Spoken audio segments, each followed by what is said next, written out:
Hello everyone, welcome back to my new vlog. तो आज के वीडियो की स्टार्टिंग हो रही है इवनिंग से और अभी मैं बना रही हूँ झालमुड़ी। बंगाल में इसे झालमुड़ी कहते हैं, कई जगह इसे मुरमुरे कहते हैं। आपके यहाँ क्या बोलते हैं बताइएगा। तो यहाँ पे ना मेरे पास आलू बॉइल्ड रखे हुए थे आज फ्रिज में, क्योंकि आज सुबह बनी थी आलू की सब्जी। तो आलू बच गए थे तो मैंने फ्रिज में उठा के रख दिए थे। तो सोचा कि चलो आलू भी अच्छे लगते हैं इस मुरमुरे में, और इसमें आप अपने पसंद की जो भी चीज़ डालना चाहते हैं डाल सकते हैं। चनाचूर, भुजिया, खीरा, प्याज, टमाटर, हरी मिर्च, हरा धनिया, नींबू का रस, ये सब डाल के अच्छा सा जो है ना मुरमुरे रेडी हो जाता है। और ये ना चटर पटर चीज़ें ना शाम को खाने का मन करता ही है, क्योंकि हल्की फुल्की भूख होती है और इतने के लिए काफ़ी भी होता है। तो बस यहाँ पे खा वा करके जैसे ही मैं बैठी वैसे ही बेल बजी तो ध्यान आया कि अच्छा भैया आने वाले थे। और ये ना मैंने नर्सरी में कुछ प्लांट्स जो है ना आज सेलेक्ट किए थे, मतलब मैं जाके पसंद करके आ गई थी। मेरे पास ये 2 बड़े बड़े पॉट्स रखे हुए थे और इनमें ना मिट्टी थी पहले से, लेकिन प्लांट्स जो इनके सूख गए थे तो फिर मैंने हटा दिए थे। और अभी इनके लिए मैंने नया अरेका पाम मंगवाया है। और अपराजिता का जो पौधा है वो भी मेरा सूख गया था और ब्लू कलर के फूल आते थे उसमें। और इस बार जो मैं ख़रीद के लेके आई हूँ ना, इसमें वाइट और ब्लू दोनों ही जो है ना मैंने पसंद किए थे, क्योंकि वाइट वाले नहीं थे। और इससे पहले जो प्लांट मैंने लगाया था ना अपराजिता का, वो मैंने जो उसकी फली आती है ना उसको मिट्टी में डाल दिया था और उसी से ही वो प्लांट खुद ब खुद निकल आया था। लेकिन इस बार मुझे ख़रीद के लाना पड़ा, क्योंकि मेरे पास फली एक भी नहीं थी पहले की रखी हुई। नहीं तो अपराजिता का पौधा आप घर में एकदम आसानी से नहीं जो है ना लगा सकते हैं। तो यहाँ पे देखिए यार अरेका पाम लग गया है, काफ़ी हेल्दी है ये प्लांट, देख सकते हैं लंबा है। और इस एरिया को कवर करने के लिए ये अकेला ही काफ़ी था। एकदम खाली खाली जो जगह थी ना वो भर सी गई है और काफ़ी सुंदर लग रहा है। और भैया 2 बजे आने वाले थे, फिर बारिश हो रही थी तो इस वजह से उनको आने में लेट हो गया। शाम ही हो गई पूरी, 5 से अब ऊपर ही हो गया होगा। टाइम तो मैंने एग्जैक्ट नहीं देखा। और मिट्टी भी मैंने मंगवा ली थी, क्योंकि मिट्टी ना पहले से जो है ना थोड़े बहुत पॉट्स जो रखे थे ना उनके लिए मुझे चाहिए थी। और खाद की पैकेट्स मंगवाई है, क्योंकि सारे ही प्लांट्स में मुझे खाद भी डलवाना था। बहुत दिन हो गए थे खाद नहीं किया था। प्रॉपर जो है ना खाद वाद भी ना दो ना तो प्लांट्स जो है ना अच्छा ग्रो नहीं करते हैं। और यहाँ पे देखिए इस वाले पॉट में इन्होंने लगाया है ये गुलाब का पौधा। और ये गुलाब का ना देसी गुलाब मैं इस बार ली हूँ। इसमें ना बहुत सारे गुलाब आ जाते हैं, और जो दूसरा वाला होता है ना जो डार्क कलर के होते हैं उनमें जो है ना बहुत कम गुलाब आते हैं, और वो सीज़न वाले भी होते हैं।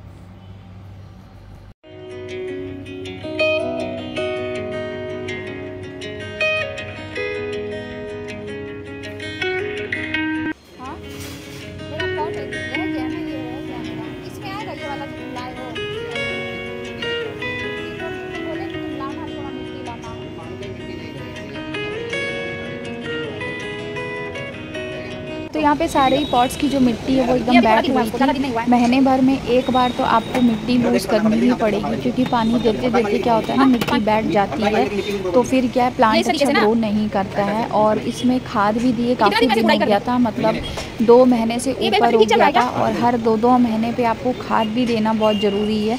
तो मैंने टोटल 4 पैकेट मंगाई थी और चारों में जो है ना पूरे गमलों में हो गया था अच्छा।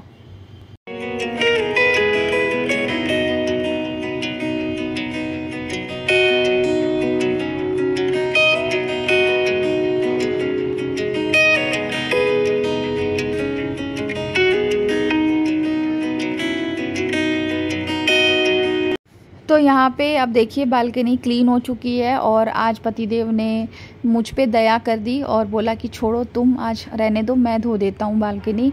और काफ़ी ज़्यादा गंदी हो गई थी। भैया अपना काम करके सब चीज़ समेट के अपना लेके चले गए थे, लेकिन मिट्टी विट्टी पूरी एकदम फैल गई थी। तो इन्होंने बोला तुम चाय बना लो, तब तक मैं बालकनी धो लूँगा। और यहाँ पे आप मौसम देखिए काफ़ी अच्छा हो रखा है। इस टाइम पे बारिश दूर में हो रही है, लेकिन यहाँ हमारे एरिया में नहीं हो रही थी। और मौसम काफ़ी अच्छा था, ठंडी ठंडी एकदम हवा चल रही थी।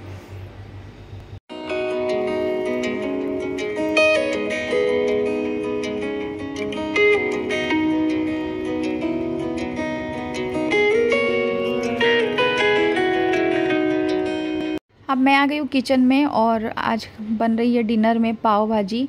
काफ़ी दिनों बाद बना रही हूँ क्योंकि लास्ट मैं कब बनाई थी मुझे याद ही नहीं है, और सब्जियाँ भी फ्रिज में ना रखी थी। तो एक तरफ मैंने कुकर में पहले आलू बॉईल कर लिया था धो के, और उसके बाद फिर मैंने इसमें सब्जियाँ बॉईल करी है, जैसे कि गोभी और गाजर, बीट, ये 3 चीज़ बस बॉईल करी। आलू पहले ही हो चुके थे और इधर मैंने देखा ही आपने कटिंग वटिंग चॉपिंग वगैरह जो करना था वो सब कुछ हो चुका था।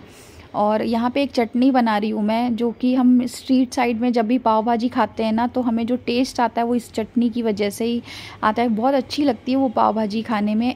जब भी हम घर में बनाते हैं ना तो ऐसा सोचते हैं कि वो टेस्ट ही नहीं आ रहा है जो बाज़ार में आता है, जो हम बाहर खा के आते हैं।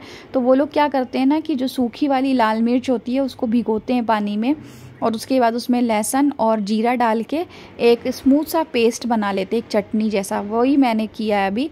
और उसके बाद चलिए अब जो है मैंने कढ़ाई चढ़ा के उसमें थोड़ा सा पहले ऑयल डाला और उसके बाद बटर डाला है, और फिर डाल दिया यहाँ पे जीरा।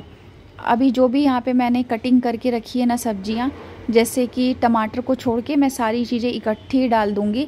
और मैंने ना हरा धनिया और अदरक और हरी मिर्च भी कट की थी, तो सारी चीज़ें इकट्ठी डाल के पहले से थोड़ा सा फ्राई करूँगी हल्का सा 2-3 मिनट। उसके बाद इसमें टमाटर जाएगा।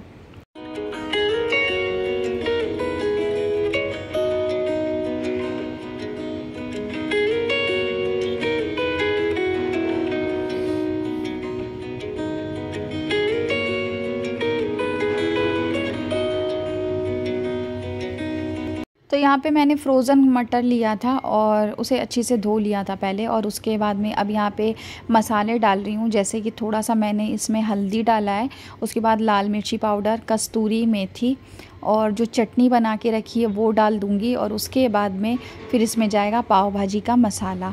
नमक थोड़ा सा ऐड कर देंगे अपने अकॉर्डिंग। और यहाँ पे मैंने जो कढ़ाई ली है ना, आज मेरी छोटी पड़ गई थी।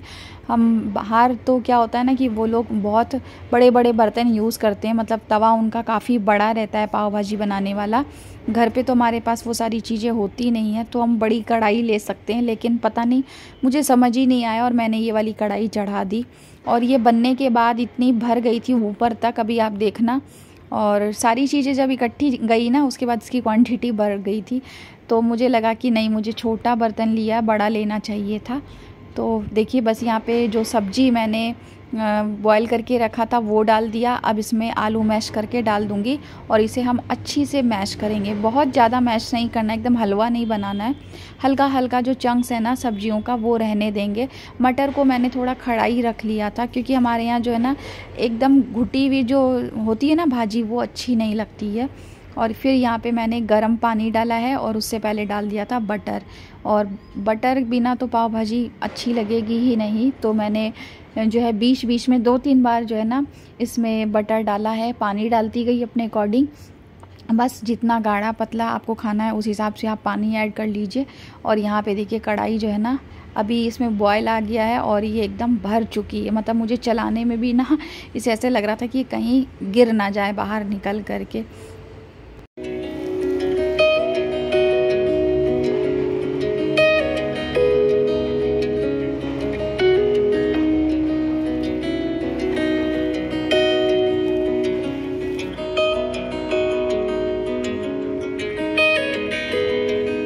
तो यहाँ पे अब फिर से मैं आ गई थी किचन में, भाजी बना के चली गई थी। मैं बाहर हॉल में थोड़ी देर बैठ गई थी, ऐसे ही एक आधी जो है ना वीडियो ये सब देखने लग गई थी।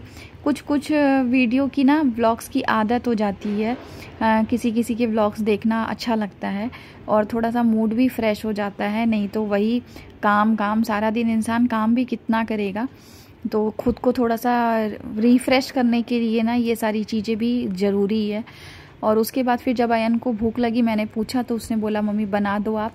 और 2 दिन बाद से फिर उसके ना पीरियोडिक टेस्ट स्टार्ट हो जाएंगे, तो वो उसमें बिज़ी हो जाएगा। अभी भी बिज़ी है, एग्ज़ाम्स की तैयारी कर रहा है अपनी, और पढ़ ही रहा था वो इस टाइम पे। फिर मैंने उसे पूछा तो बोला ठीक है आप सेक दो, मैं खा लूँगा। तो बस उसे खिलाऊँगी। और यहाँ पे उसके लिए पाव सेकने के बाद में ना फिर मेरे पास 4 रोटी का आटा रखा है। सुबह मैंने आटा लगाया था तो वो बच गया था, तो अभी उसके मैं पराठे बना लूँगी। 2-2 पराठे मैं और हस्बैंड खा लेंगे। और एक पैकेट जो है ना मैं पाव की पूरी उठा के अभी रख दूँगी, क्योंकि सुबह में तो अयन टिफ़िन में यही ले जाने वाला है।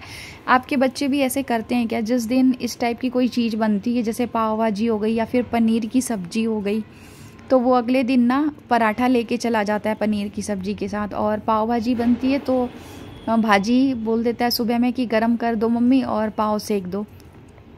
तो मेरा बच्चा तो इसी तरीके से करता है। आई थिंक सभी का ही करता होगा। और हम माँओं के लिए उस दिन थोड़ा सा फ्री भी हो जाता है सुबह का टाइम, क्योंकि रात को तो तैयारी रहती ही है, बस सुबह उठना अगले दिन और जो है ना उन्हें बना के देना रहता है।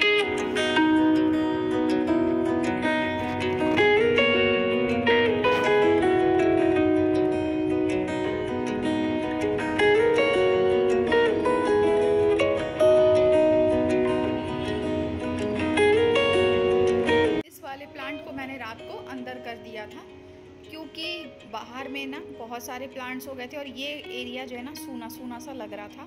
तो फिर मैंने सोचा कि इस टेबल पे इसको रखती हूँ, लेकिन ये टेबल हटा दूँगी, इस पर नहीं रखूँगी, किसी और चीज़ पे रखने वाली हूँ, क्योंकि टेबल ना काफ़ी लाइट है वेट इसका, तो कोई हैवी चीज़ इस पर रखना सही नहीं रहेगा। तो इसको हटा दूँगी। और काफ़ी सुंदर लग रहा है यहाँ पे ये लगाने के बाद में। और ये वाला तो इतना अच्छा लग रहा है, मतलब इस पूरे एरिया को ना एकदम फिल कर दिया है और काफ़ी लंबा है ना, तो देखने में बहुत अच्छा लग रहा है। तो यहाँ पे मेरा सारा काम हो चुका है। मैं नहा वहा के पूजा वूजा कर ली, नाश्ता हो चुका है और खाने की भी तैयारी मैंने कर ली है। अभी तक का मेरा बहुत सारा काम जो है वो निपट गया है। हाउस हेल्पर भी मेरी काम करके जा चुकी है। अब जो काम बचा हुआ है मेरे लिए वो है डस्टिंग का, और दूसरा जो है ना मशीन लगाई थी मैंने सुबह में, तो कपड़े बस जो है मुझे निचोड़ के सुखाने हैं। आप लोग को मैंने बताया था कि मेरी मशीन जो है ना वो कपड़ों को स्पिन नहीं कर रही है, तो फिर कपड़ों को हाथ से निचोड़ना पड़ता है मुझे। तो ये एक काम है। और कपड़े भी जो है ना जल्दी सूख नहीं रहे हैं, क्योंकि मशीन के कपड़े नहीं रहते हैं ना सूखे हुए, तो उनको सूखने में टाइम भी लगता है। और इस विंडो पे मैं अभी सुखा रही हूँ कुछ कपड़े जो कि भगवान के थे बिछाने वाले, वो मैं धोई थी, तो बस यहाँ पे सुखा दूँगी, क्योंकि अभी 12:30 बज रहे हैं और इस टाइम पे ना यहाँ पे धूप आ जाती है, सबसे पहले इधर ही आती है। तो मैंने यहाँ पे ही सुखाया है ताकि क्या जल्दी से सूख जाए। और जो पहले की बेडशीट ये सब सूख रही थी ना वो उतार लूँगी। और यहाँ पे पिलो कवर भी मैंने उतार लिया है, इसे भी समेट लिया है और बस इसको रख दूँगी फिर इसकी जगह पे।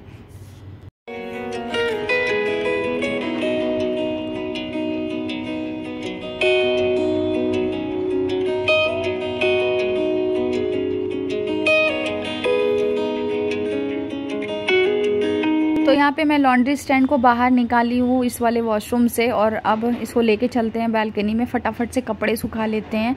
और इसे मैं अंदर इसलिए कर देती हूँ क्योंकि बालकनी को छोटी है ना, आपको पता ही है, फिर थोड़ी बहुत भी ना स्पेस नहीं बचता है वहाँ पे, और बैठने की भी जगह नहीं मिल पाती है। कभी शाम वाम को बैठने का मन किया तो फिर जब कपड़े नहीं रहते तो मैं इसे अंदर ही कर देती हूँ, और जब मुझे सुखाना रहता है तब इसे बाहर लेके आती हूँ। तो यहाँ पे कपड़ों का सारा पानी निकल गया, तो उसके बाद अब मैं हाथ से निचोड़ के सारे कपड़े फटाफट से सुखाऊंगी। इस मशीन ने ना मुझे एकदम परेशान करके रख दिया है।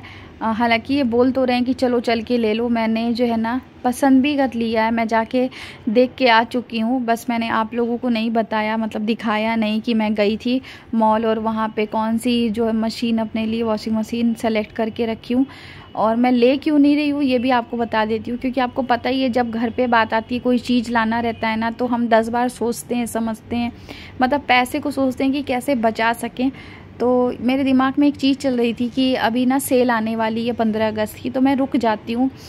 मुझे जिस प्राइस में अभी मिल रही है शायद उससे कम प्राइस में मुझे जो है ना सेल में मिल जाए। बताऊंगी मैं आप लोगों को वो भी कि मुझे प्रॉफिट हुआ है कि नहीं हुआ है, और मेरा रुकना जो है वो सक्सेस हुआ कि नहीं इतने दिन। क्योंकि अभी लगभग 2 महीने तो हो गए हैं मेरी मशीन बिल्कुल भी स्पिन नहीं कर रही है, और अभी आप जुलाई चल रहा है, अगस्त के महीने में जो है ना सेल आएगी, तो अभी 1 महीना लगभग और रुकना पड़ेगा मुझे।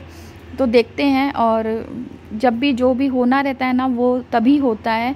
ये सारी सिर्फ हमारी सोच होती है कि हमें जो है रुक जाना चाहिए या नहीं लेके आना चाहिए। एक संजोग होता है घर में, जब जो चीज़ आनी रहती है वो तभी आती है। और काफ़ी दिन चली है ये मशीन, 13 साल हो चुके हैं। हाँ, 13 साल हो गए इस मशीन को लिए। और एक बार भी ये सर्विस नहीं मांगी, बहुत अच्छी चली थी। और इस बार जो मैं मशीन ले रही हूँ ना वो दूसरी कंपनी की है, और अभी जो यूज़ हो रही है वो है LG की, और ये 6.5 kg की मेरी मशीन है, और सेम kg की मैं सेलेक्ट करके आई हूँ, मतलब देख के आई हूँ अपने लिए। तो जो भी है जैसा भी है लेके आऊँगी तो आप लोग को दिखाऊँगी ही। तो चलिए, आज की वीडियो अच्छी लगी हो तो चैनल को सब्सक्राइब कर लीजिएगा, वीडियो को लाइक शेयर कीजिएगा। मिलती हूँ अगली वीडियो में। Till then bye bye, take care.